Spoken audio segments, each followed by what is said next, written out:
जब तक हम धनवानों के पीछे लगे रहेंगे, तब तक यह समझना कि हमें पुण्य से धन की प्राप्ति होती है, न कि किसी धनवान के पीछे भागने से। यह बात समझ में नहीं आई है। इससे पता चलता है कि हमें प्रभु के कथन पर विश्वास नहीं है, अर्थात प्रभु पर विश्वास नहीं है। हम भगवान का जीवन चरित्र अच्छे से पढ़ते हैं, उसे ठीक से याद भी रखते हैं, अगर बहुत कम लोग उनके मार्ग पर चलने का प्रयास करते हैं। भगवान के उपदेश और जीवन से हमें बहुत कुछ सीखना चाहिए।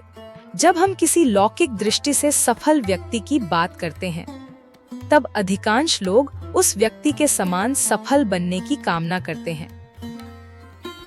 ठीक वैसे ही जब हम भगवान की स्तुति, प्रार्थना या पूजा करते हैं, तब हमें उनके जैसा बनने का विचार करना चाहिए। भगवान ने हमें मोक्ष का राजपथ बताया है, इसलिए भगवान का हमारे ऊपर अनंत उपकार है। वर्तमान में उस राजपथ के बारे में बहुत मतांतर देखे जाते हैं। इस काल में भी जब कोई ज्ञानी हमें उस सच्चे राजपथ की पहचान करवाते हैं, तब उन ज्ञानी का भी हमारे ऊपर अनंत उपकार है। जब कोई ज्ञानी हमें भगवान के बताए सच्चे राजपथ से अवगत कराते हैं, तब यदि हमारे हृदय में अगर किसी मत, पंथ, संप्रदाय या व्यक्ति के प्रति आग्रह या हठाग्रह हो, तो हम उस सच्चे राजपथ को अपना नहीं सकेंगे। आदि से अपने साथ यही होता आ रहा है, इसलिए हम अभी तक इस संसार में भटक रहे हैं। अब आगे क्या करना है, यह हमें सोचना चाहिए और सच्चे राजपथ की तलाश कर उस पथ पर चलना चाहिए। भगवान के बताए सच्चे राजपथ को पाने के लिए हमें अपने आप को उसके लायक बनाना आवश्यक है।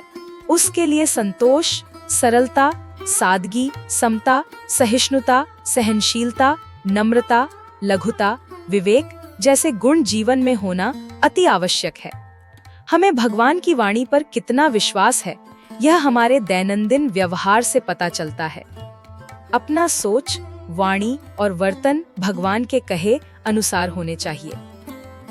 अगर नहीं है, तो हमें उसे भगवान के कहे अनुसार ढालने का प्रयास करते रहना चाहिए।